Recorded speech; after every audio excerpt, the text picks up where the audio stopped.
Good morning student, my name is Jayprakash. आज मैं आपको चैप्टर 9 कराने जा रहा हूं। इससे पहले मैं चैप्टर 8 कंप्लीट कर चुका हूं आपका मोशन। अब ये चैप्टर 9 स्टार्ट कराने जा रहा हूं, force and law of motion.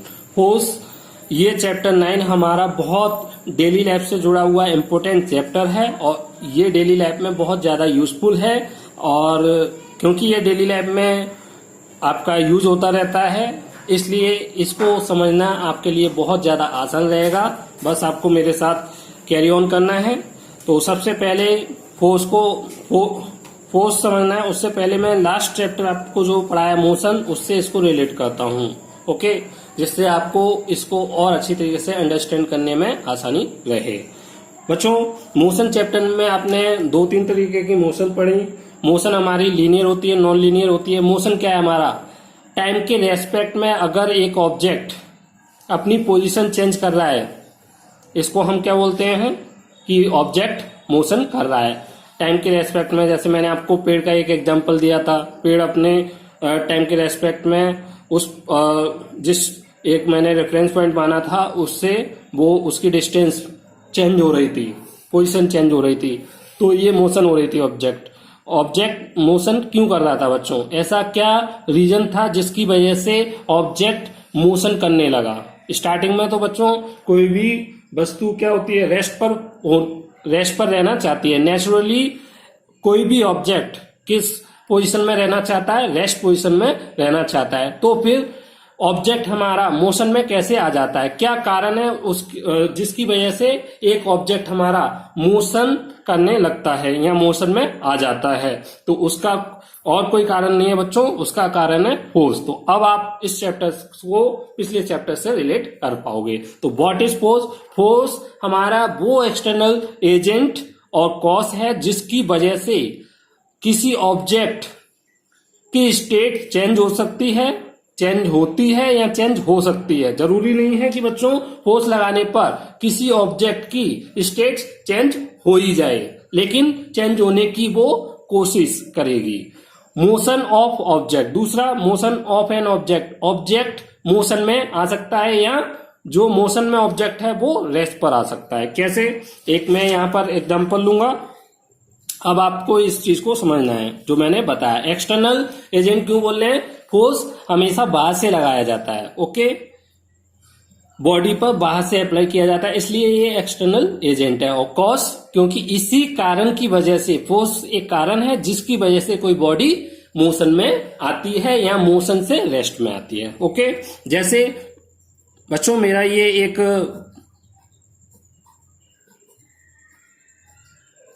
Box है। ये बॉक्स मेरा इस अर्थ पर रखा हुआ है, अर्थ सरफेस पर। ये हमारी अर्थ सरफेस है, इस पर रखा हुआ है, ओके। अब ये अर्थ सरफेस, मुझे इस ऑब्जेक्ट को यहां से यहां पर लाना है। मुझे इस ऑब्जेक्ट को यहां से यहां पर लाना है। तो बच्चों ये ऑब्जेक्ट मेरा यहां से यहां पर कैसे आएगा? आप इसको क्या करोगे? या तो इसको पुल करोगे या पुश करोगे। या तो आप इसको इधर पुश करोगे या फिर इसको पुल करोगे, खींचोगे या ढकेलोगे। पुश और पुल, या तो आप पुश करोगे इसको या फिर पुल करोगे। और पुश और पुल करने की वजह से इसकी जो यहाँ पे पोजीशन थी, यहाँ पर स्थित था, यहां से यहां पर आ गया। मीन्स अभी ये किस पोजीशन में है? रेस्ट में, रेस्ट पोजीशन में है। और रेस्ट से ये यहां पर आ जाएगा, मीन्स मोशन में आ जाएगा। तो रेस्ट से मोशन में आ गया, तो किसकी वजह से आया? पुश और पुल। पुश और पुल क्या है? ये हमारा फोर्स। ये वो एक्सटर्नल एजेंट है जिसकी वजह से ये रेस्ट बॉडी यहां से खिसक कर यहां पर अपनी पोजीशन चेंज कर रही है with respect to time, motion हो रहा है। अदरवाइज ये ऑब्जेक्ट मेरा इधर से इधर मूव कर रहा था, मैं ऐसे हाथ लगाकर इसको रोक दूं। जैसे मेरी ये ऑब्जेक्ट है मेरा, इधर मूव कर रहा है, मैं इसको इधर फिंगर लगाकर इसको रोक दूं, तो इसका मोशन क्या होगा? अभी ये मोशन कर रहा है, मैं इसको ऐसे रोकूंगा इधर से, तो इसकी मोशन हमारी बंद हो जाएगी, रेस्ट पर आ जाएगा। लेकिन बच्चों ये रेस्ट पर तभी आएगा जब जो इसके बीच में फ्रिक्शन फोर्स अप्लाई हो रहा होगा, क्योंकि कहीं पर भी दो सरफेसेस के बीच में, दो कांटेक्ट पॉइंट के बीच में हमारा फ्रिक्शन फोर्स वर्क करता है। आप ये छोटी क्लास में पढ़ चुके होंगे। उस फ्रिक्शन फोर्स को अगर हमने जो फोर्स लगाया है वो उस फ्रिक्शन फोर्स को हटा दे रहा है, उससे ज्यादा हो जा रहा है, जो हम फोर्स अप्लाई कर रहे हैं वो फ्रिक्शन फोर्स से ज्यादा हो जा रहा है, तो ही हमारी बॉडी मोशन में आएगी, अदरवाइज नहीं आएगी। ओके, तो किसी भी बॉडी के मोशन में आने के लिए जो फोर्स अप्लाई हो रहा है, force applied on a body is greater than frictional force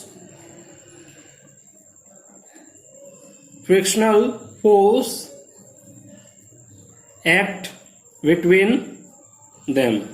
उनके बीच में जो फ्रिक्शनल फोर्स लग रहा है, अगर उससे ज्यादा हमारा अप्लाइड फोर्स होगा तो हमारी बॉडी किस में आ जाएगी बच्चों? मोशन में आ जाएगी, अदरवाइज वो रेस्ट पर रहेगी। अगर ये लेस देन रहेगा बच्चों तो वो हमारी रेस्ट पर रहेगी। लिख दे रहा हूं मैं, force applied on a body is less than और इक्वल टू फ्रिक्शनल फोर्स, तो फिर क्या होगा? बॉडी हमारी कैसे होगी? रेस्ट पोजीशन पर बनी रहेगी। ओके, या जिस पोजीशन में है उसमें बनी रहेगी।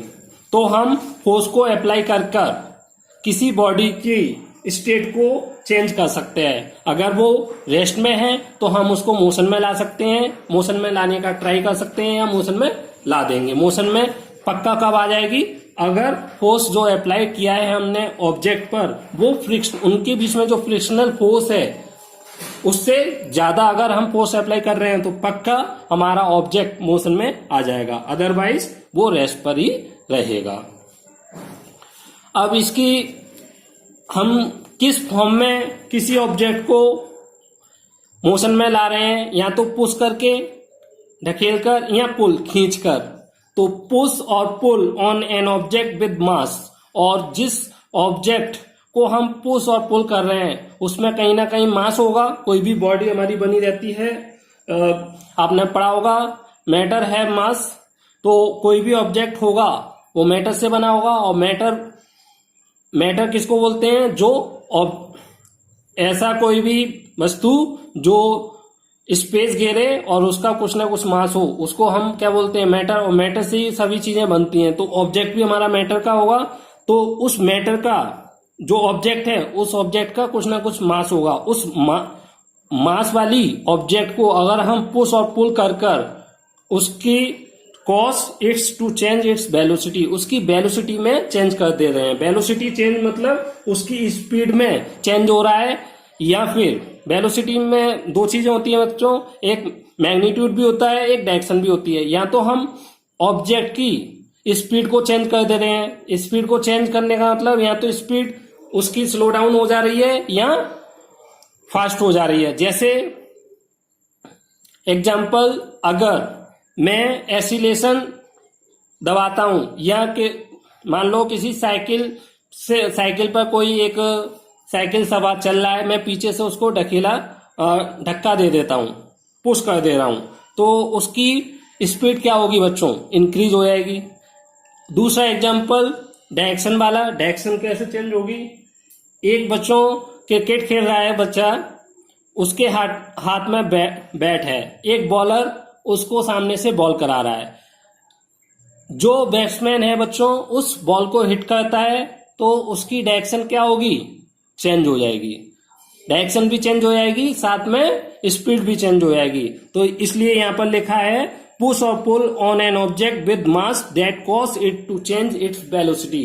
ऐसे पुश और पुल को जो एक मास वाले ऑब्जेक्ट पर लगे तो उसकी वेलोसिटी में वो चेंज कर दे, चेंज करने वाला कारण बने, उसको हम क्या बोलेंगे? फोर्स। तो आप इनमें से कोई भी एक डेफिनेशन लिख लेना।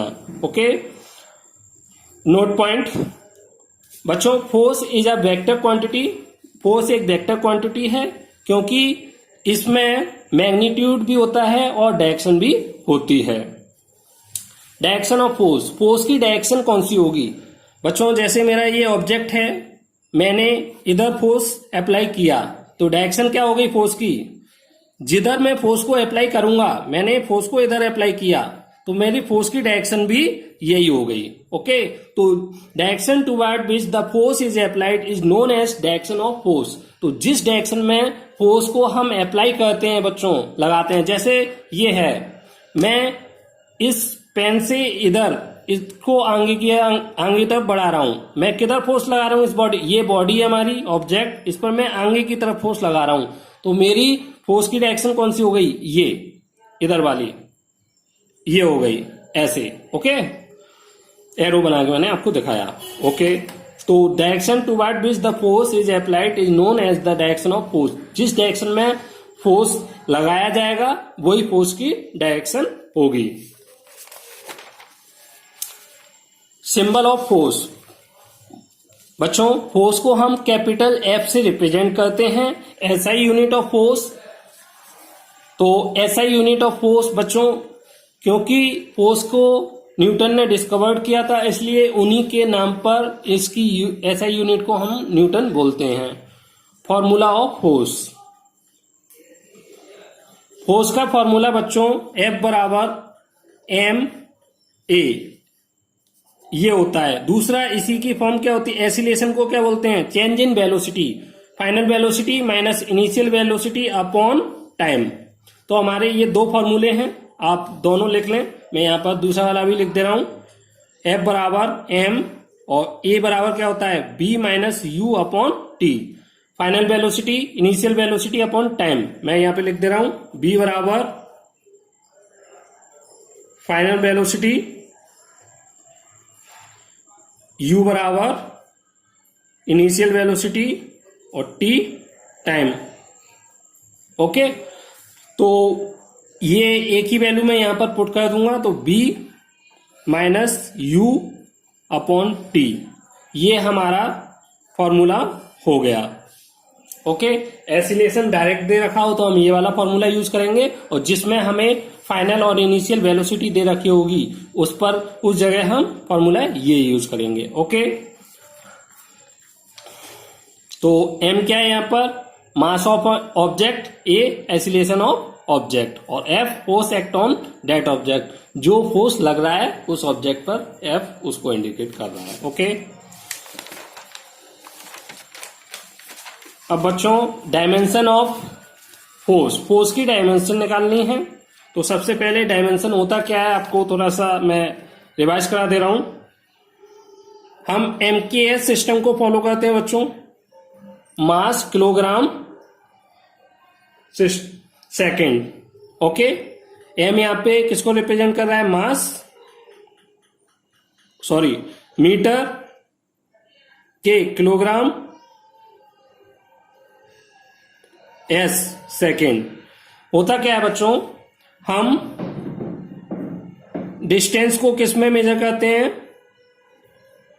मीटर में, और मास को m, और इसको मीटर मतलब कि l, ठीक है, और टाइम को t से रिप्रेजेंट करते हैं कैपिटल, और इसमें सभी कैपिटल लेंगे, और जो भी डायमेंशन होगी उसको एक ब्रैकेट में लिख लेंगे। ओके, अब कैसे कैसे होता है इसको हम इसमें देखेंगे। तो डायमेंशन ऑफ फोर्स निकालना है। फोर्स का फॉर्मूला क्या होता है? m इंटू ए क्या है यहाँ पर? Change in acylation. एसिलेशन क्या होता है? Change in velocity upon time taken. Acceleration delta v, change in velocity upon time, delta means change. Okay, अब इसकी निकालने के लिए हमें सबसे पहले वेलोसिटी की भी डायमेंशन पता होनी चाहिए। तो मैंने वेलोसिटी बराबर डिस्टेंस अपॉन टाइम। मैंने आपको बताया डिस्टेंस को मैं किस में लिखूंगा?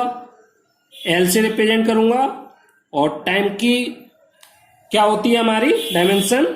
टी होती है। ओके, डिस्टेंस की डायमेंशन एल होती है, टाइम की डायमेंशन हमारी टी होती है। बच्चों इसको ऊपर ले आऊंगा तो इसकी पावर माइनस की हो जाएगी, यहां पर कुछ पावर नहीं है तो 1 पावर होगी, ये ऊपर जाएगा तो पावर कैसी हो जाएगी -1, और ये मैंने एक ब्रैकेट में कर लिया। ओके, L और ये ऊपर जाकर t-1।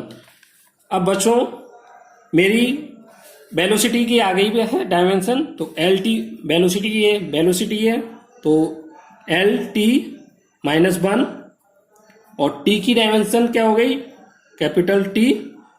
ये बच्चों ऊपर जाएगा पावर तो माइनस की हो जाएगी, -1 और -1 2, तो LT-2। ओके, एक बार और, F बराबर m है formula, acceleration change in velocity upon time taken, acceleration का फॉर्मूला वेलोसिटी अपॉन टाइम।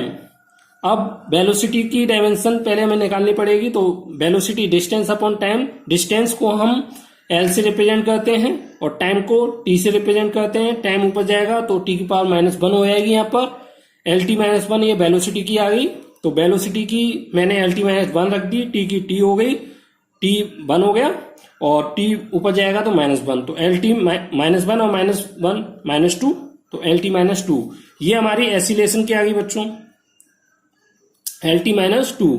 और मैंने आपको बताया M की क्या होती है कैपिटल M, और LT-2 हमारी किसकी हो गई A की LT-2, और लास्ट में हम एक ही ब्रैकेट में ले आते हैं सबको, तो M LT-2, तो ये हमारी डायमेंशन आ गई। ओके, एक बार और मैं समझा देता हूं इसको क्योंकि आपके लिए नया है। हम MKS सिस्टम को फॉलो करते हैं जहां पर M मीटर को रिप्रेजेंट करता है, K किलोग्राम को और S सेकंड को। मीटर को हम मीटर की डायमेंशन, मतलब जो मीटर की डायमेंशन या डिस्टेंस की डायमेंशन जो होती है उसको हम L से लिखते हैं। मास को किलोग्राम किसकी यूनिट है मास की, और मास को हम M से लिखते हैं। और टाइम की सेकंड किसकी यूनिट है टाइम की, उसको हम कैपिटल T लिखते हैं। फिर मैंने F बराबर ma के लिए पहले मुझे एक ही पता होनी चाहिए, A change in velocity upon time taken. Velocity की हमें डायरेक्ट पता नहीं है तो पहले हम change in velocity upon time, तो velocity distance upon time, formula distance की मैंने यहाँ पर बताया क्या है L टाइम T ऊपर जाएगी पावर तो LT-1। ओके, अब बच्चों ये यहाँ पर वेलोसिटी की LT-1 आ चुकी है, वो मैं यहाँ पे पुट करूंगा, और टाइम की T1, तो ये पावर ऊपर जाएगी तो LT-2, तो ये हमारा LT-2 एसिलेशन की आ चुकी है। M की हमारी M होती है कैपिटल, दोनों कंबाइंड हो जाएंगे तो MLT-2, तो ये हमारी डायमेंशन हो गई फोर्स की। ओके, अब हम आगे चलते हैं।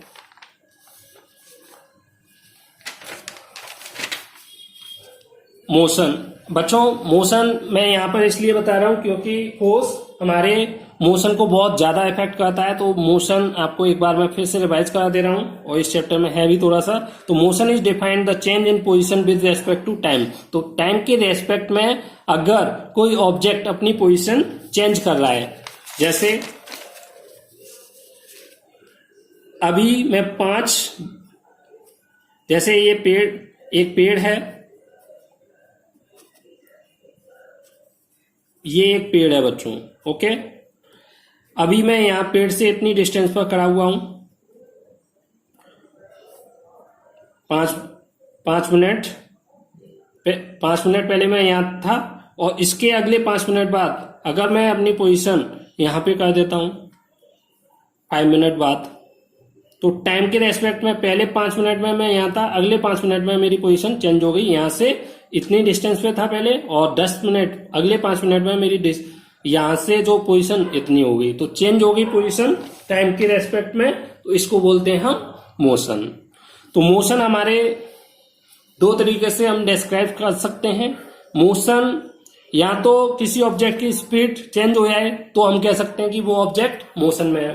किसी ऑब्जेक्ट को मोशन में है कि नहीं है कैसे बताएंगे, 2 तरीके से, चेंज इन स्पीड, या तो उसकी स्पीड में वेरिएशन हो रहा हो, जैसे अभी 5 की स्पीड में चल रहा है फिर 10 की स्पीड में चलने लगे, तो ये भी एक मोशन हो गई। और चेंज इन डायरेक्शन, अगर उसकी डायरेक्शन में चेंज हो रहा है, ये भी एक मोशन हो गई। अब बच्चों इफेक्ट ऑफ फोर्स, फोर्स के क्या क्या इफेक्ट हमें देखने को मिलते हैं। तो there are many effect of force. पहला, force can change state of a body, that is means force हमारे ऑब्जेक्ट की जो बॉडी है या ऑब्जेक्ट है उसकी स्टेट को चेंज कर सकता है। स्टेट मीन्स या तो वो रेस्ट पर होगा ऑब्जेक्ट एक स्टेट, या फिर वो मोशन में होगा दूसरी स्टेट। तो या तो रेस्ट से मोशन में ला देगा बॉडी को, या मोशन से रेस्ट में ला देगा। जैसे अगर मैं अप्लाई कर दूं, by applying brake, bike after some time, after some second stop.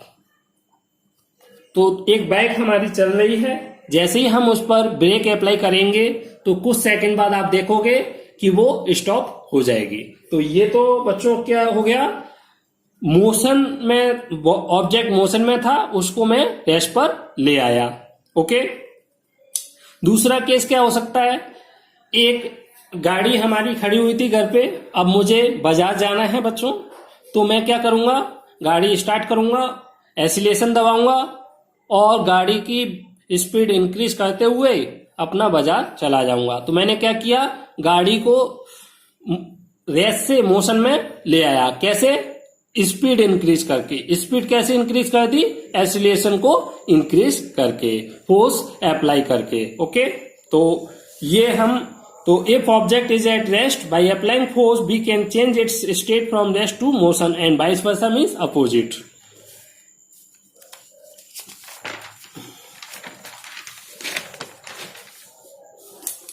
Next, अगला point, it can change speed of an object.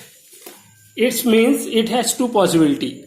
अब किसी ऑब्जेक्ट की स्पीड चेंज हो रही है बच्चों, तो स्पीड चेंज होने के दो केस हो सकते हैं, या तो ऑब्जेक्ट की स्पीड हमारी इंक्रीज हो रही होगी या ऑब्जेक्ट की स्पीड डिक्रीज हो रही होगी। अगर ऑब्जेक्ट की स्पीड डिक्रीज हो रही है तो उसका कोई एक एग्जांपल, तो एग्जांपल जैसे अभी मैंने बताया, अगर मैं ब्रेक अप्लाई कर दूं किसी बाइक पर तो उसकी स्पीड स्लो डाउन हो जाएगी और कुछ टाइम बाद वो रेस्ट में आ जाएगा, अगर वो रेस्ट में आना चाहेगा। Second, it is increase the speed of an object. तो अगर मैं एक्सीलरेशन लगाता रहूं तो स्पीड ऑफ बाइक इंक्रीज, मैं एक्सीलेट करता रहूं अपनी बाइक को, मतलब उस गाड़ी का जो एक्सीलेटर आता है गाड़ी में उसको मैं इंक्रीज करता जाऊं तो एक्सीलरेशन इंक्रीज होगा। एक्सीलरेशन इंक्रीज होने से क्या होगा, स्पीड का डिफरेंस इंक्रीज होता जाएगा, स्पीड हमारी इंक्रीज होती जाएगी। तो इस तरीके से हम स्पीड को इंक्रीज कर सकते हैं। ओके, तो मीन्स हमारी स्पीड चेंज हो सकती है फोर्स अप्लाई करने पर, या तो इंक्रीज होगी या डिक्रीज होगी। Force can also change the direction of moving body along with its shape and size. अगर एक बॉडी मूव कर रही है बच्चों तो फोर्स को अप्लाई कर कर हम उसकी शेप और साइज को चेंज कर सकते हैं। कैसे, एग्जाम्पल बच्चों, जैसे आप क्रिकेट खेलते होंगे तो क्रिकेट खेलने पर क्रिकेट में मैन दो हैं, एक बॉलिंग साइड और एक बैटिंग साइड। तो बॉलिंग साइड जैसे ही बॉल हमारी स्टंप पर आएगी और बैट्समैन क्या करेगा, उसको हिट करेगा। हिट करने से क्या होगा, बॉल की जो डायरेक्शन होगी वो चेंज होगी और उसके साथ उसकी स्पीड में भी चेंज होगा। अगर बच्चों बॉल हमारी रबड़ की है, लेदर की नहीं है, तो उसकी शेप भी चेंज हो जाएगी। और लेदर की बॉल की भी शेप चेंज हो जाती है, लेकिन उसमें चेंज आने में थोड़ा टाइम लगता है। आप देखते हैं क्रिकेट में, टेस्ट क्रिकेट में आपने देखा होगा हर 90 ओवर के बाद गेंद को चेंज किया जाता है। क्यों? क्योंकि उसकी शेप चेंज हो जाती है और उसके धागा निकल जाता है। ओके, तो वो किस लिए, फोर्स अप्लाई होने की वजह से। दूसरा एग्जाम्पल मैं आपको बता दूं, फुटबॉलर क्या कहता है, जैसे एक फुटबॉलर है वो किक मारेगा और जो हमारा अपोजिट साइड का होता है गोलकीपर, गोलकीपर उसको गोल होने से बचाने की कोशिश करेगा सामने वाली साइड का। ओके, तो ये भी एक एग्जांपल हो गया जिससे कि डायरेक्शन चेंज हो जाए तो वो उसको दूसरी डायरेक्शन में चेंज कर देगा। एक एग्जांपल मैं स्प्रिंग का दे देता हूं इसमें, जो मैंने लिखा हुआ है। बच्चों ये एक स्प्रिंग है, अगर मैं इस पर दोनों साइड में इस तरीके से फोर्स है, ये मेरी स्प्रिंग है और मैं दोनों साइड में ऐसे फोर्स अप्लाई करूं तो क्या होगा, इसकी शेप चेंज हो जाएगी, ये खिंच जाएगी, इसमें स्ट्रेस आ जाएगा। स्ट्रेस आने की वजह से इसका साइज थोड़ा इंक्रीज हो जाएगा और जो ये आप स्प्रिंग के पास पास देख रहे हो ये कंप्रेशन, ये थोड़ा सा दूर दूर हो जाएंगे। ओके, तो ये by applying a force on an spring its size and shape can be change. Okay, अब बच्चों कुछ numerical. How much net force is required to accelerate a 1000 kg car at 12 metre पर सेकेंड। तो इसमें बच्चों हमें दो चीज दे रखी हैं, m is equal to 1000 kg and a बराबर क्या है, एक्सीलरेशन, तो 12 मीटर पर सेकेंड स्क्वायर ये दे रखा है। क्या पूछा है, हाउ मच नेट फोर्स, तो net force is question mark, इसको नेट फोर्स को हम कैपिटल F से दिखाएंगे, तो F is equal to ma, formula आपको पता है, क्योंकि यहाँ पर एसिलेशन दे रखा है तो मैंने एसिलेशन वाला फॉर्मूला डायरेक्ट यूज किया है। m की वैल्यू हमें 1000 दे रखी है और a 12, तो कितना हो गया 12,000 न्यूटन। ओके, न्यूटन इसकी यूनिट हो गई और आप इसको 12 किलो न्यूटन ये भी लिख सकते हैं, तो दोनों ठीक है। दूसरा, अमन है ऐसे टॉय कार, अमन के पास एक टॉय कार है, उसका मास 10 kg है। How much force should he apply on the car, वो कितना फोर्स कार पर अप्लाई करे so that it should travel with acceleration of 8 metre पर सेकेंड स्क्वायर, जिसकी वजह से कितना फोर्स वो अप्लाई करे जिसकी वजह से उसका एक्सीलरेशन कितना हो जाए, 8 मीटर पर सेकेंड स्क्वायर हो जाए। तो इसमें फोर्स आपसे पूछा गया है, एक्सीलरेशन आपको 8 मीटर पर सेकेंड स्क्वायर दे रखा है और मास इसका दे रखा है 10 kg। तो F बराबर m 10 kg और एक्सीलरेशन 8, तो कितना हो गया 80 न्यूटन। ओके,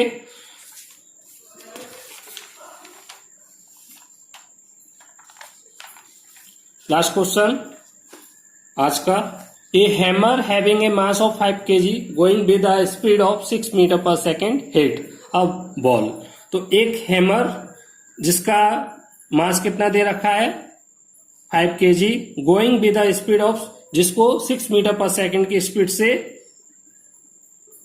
मारा गया है, हिट अ बॉल, मतलब एक हैमर 6 मीटर पर सेकेंड की स्पीड से एक बॉल को हिट कर रहा है, and come to rest in 2 second, और 2 सेकेंड के बाद टी टाइम कितना हो गया 2 सेकेंड, क्या होता है रेस्ट पर आ जाता है। रेस्ट मीन्स क्या हो गया बी, फाइनल वेलोसिटी कितनी होगी इसकी 0, क्यों, क्योंकि रेस्ट पर है। Okay, compute the obstacle force that make the hammer stop, वो कौन सा फोर्स है या वो कितना फोर्स है, फोर्स की वैल्यू जिसकी वजह से हैमर स्टॉप हो जा रहा है, रेस्ट पोजीशन पर आ जा रहा है, तो फोर्स क्वेश्चन मार्क। तो F बराबर m इंटू ए, यहां पर b और u और टाइम का टर्म आ गया, तो एक्सीलरेशन को मैं change in velocity v minus u, final velocity minus initial velocity upon time taken.